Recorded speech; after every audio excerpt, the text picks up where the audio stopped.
Yeah, I think I'm almost over my cold. Once I took that under the sheets, and with the shirt on and socks on and everything, I think I kicked it.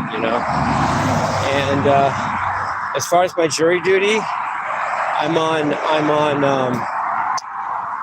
standby status, which means I think it means I may not have to do it, but they're not sure yet. So I have to call tomorrow again after 7 o'clock.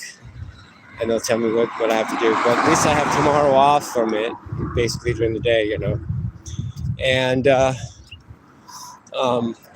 really excited about the lesson that I'm going to teach tonight on guitar. I finally put some things together about scales and stuff that took me a long time to figure out,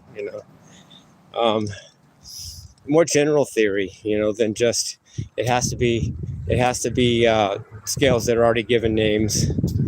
Even though there are names for just about every scale, but rather than limiting myself to scales that are more normal or more this is our type of thing, I think it's cool to play exotic scales, scales that may be synthetic or made up or not part of the Western, accepted tradition, because I think that's how change happens. That's how progress gets made. That's how innovation happens, is when people box and the Matter has already done this for me in phase by challenging me. He challenged me to do Bach, which got me out of the rock and roll box, no pun intended, box. But he also got me to do Iranian music, which got me out of the Western sound box, kind of like challenging me and stretching my boundaries. And now I have a theory of more general theory of scales I'm going to teach you guys tonight in this lesson. Some of it I haven't even really tried out that much. I mean, some of the extra stuff that I'm going to add. I just thought of this complete theory on my walk today, so a lot of it I'm not sure how it's going to sound, but I think it should be an interesting lesson. And I also wanted to say, it hit me today just now that I've been playing 44 years. And I think that's long enough to be pretty much confident about myself as far as my playing goes, Not too many like earth-shattering troubles coming ahead for me as far as a guitarist, I don't think, I think I've basically done my homework and everything else from here on is just all good, kind of thing, I'm not, I've done enough work to be the player I'm probably going to be, even though I'm still learning. And I'm still getting better. And Matter always tells me to keep Shoshin, which is the beginner's mind. Always keep a beginner's mind, no matter how advanced you are or whatever, because it keeps you learning and it keeps your mind open. And so I have Shoshin. Hopefully I have Shoshin, but yet I have this attitude of kind of like, well, the worst of it's over type of thing as far as learning how to play, because I've been playing long enough that I probably don't have. I've probably done most of the work I'm going to have to do in my guitar playing already, which I'm not trying to brag about that. I'm just saying it's kind of a relief, and it's kind of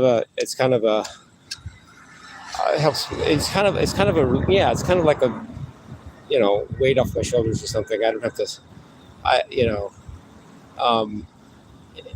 it's easier to learn when you know more, and when you've already learned some. Learning becomes easier once you've learned something already. And most of the learning I'm probably going to do from now on is going to be more fun and more enjoyable than it has been. Because when you're really learning, it's tough. Like when you're 16, when you're 15, you're just starting to play guitar. Everything counts, and you got to struggle and you got to practice, and it's really hard. But once you've been playing longer, you just kind of coast and it's just easier. So I reached a plateau in my mind that way. I'm happy about it. You have to at some point you have to say you're good and enjoy what you've done and rest on your laurels a little bit. Otherwise, what's the point of practicing in the first place, right? Yeah. And then I also want to say, I was thinking about the church thing, not just the God thing, but the church thing. The way they send you to church and tell you what to think and pressure you. I was just thinking about that today. If it was really true what they were teaching you in church, they would give you a choice. They wouldn't force you to always do one side of it, or always accept it, or do whatever it says, or else. I think the motive, I think their approach gives them away as very likely spam. You know, like when you get a phone call and it says likely spam or spam likely, potential spam, high potential spam in Christian churches, because they don't give you a choice. They don't ask you. They don't let you do what you want. They don't think they either, it's either not true, or they don't want you to have control over your own soul, which still makes it not true. If it's my soul that has to go to hell, that should be my responsibility. It should be my choice. They shouldn't. Why do they force it on me if it's good and true and for my benefit? It doesn't make any sense. It's not, or they wouldn't force it on people. And they wouldn't. Love you. They wouldn't make people do it when they're 3 years old and don't have any chance to decide for themselves. And then they don't even get to decide to go to church because they're forced to go to church. At least I was. A lot of people are. And they don't give you an option. They don't give you. They don't. It's all icky. You know. They don't. It's not your choice. It's theirs. It's, you know, you don't even get a choice.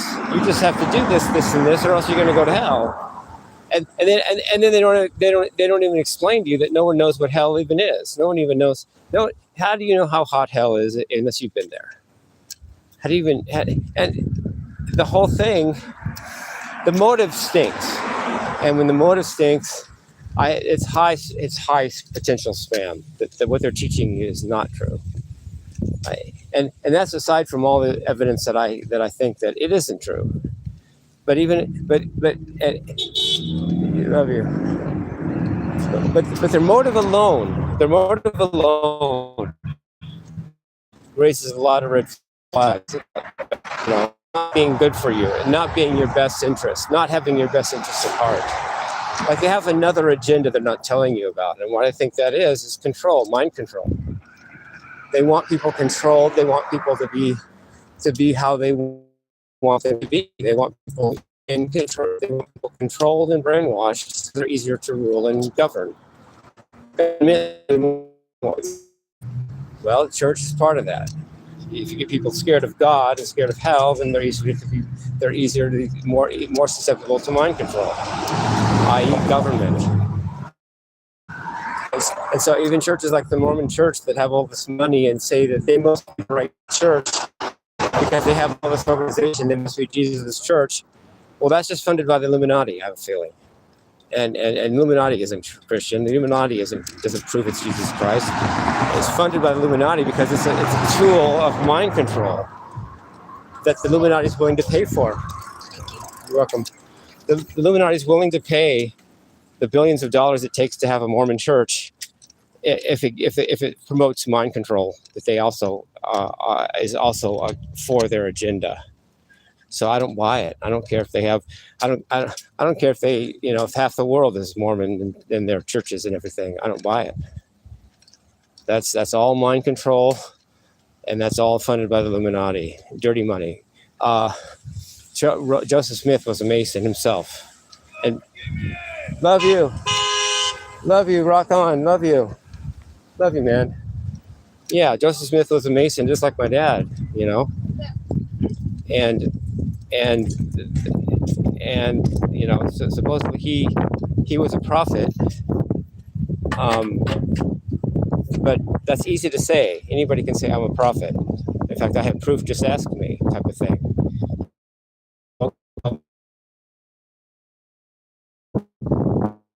It's even less likely to be true than the Bible, So, rock on, love you.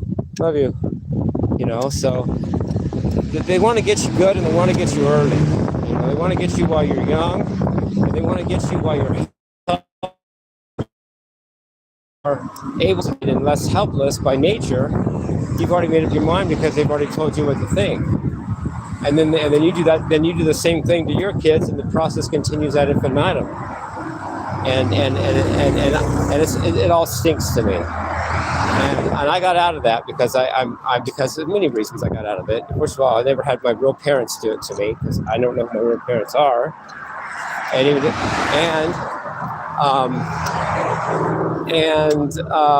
I just had an intelligence, and I had a sense, kind of a sense that most kids didn't have. That nobody. That why should I believe these people? You know, I knew that when I was 13 years old. I would watch the TV and I would think, why should I believe these assholes? Even if I don't care who they are on TV, telling me this and this. I always had a feeling they were up to their own agenda and not with my best interest at heart, and had no reason to tell me the truth, even if they had it. That they had it, so why should I believe them? You know, I always had that feeling in church and watching TV and whatever, and also I have a courageous spirit. I'm willing to take risks. I'm willing to say, well, so if I go to hell, so be it. You know, I'm not by nature a no person. Oh no, I'm scared. Please don't send me to hell. I'll do whatever. I'm not like that. I'm more like a yes person. I just go, well, fuck you. I'll go to hell. Fine with me. At least I stood up for what I believed. At least I did it my own way. At least I wasn't just a finger puppet of Jesus Christ. And at least, you know, and at least I had integrity and stood up for what I believed. Love you guys. Peace, love, and welcome.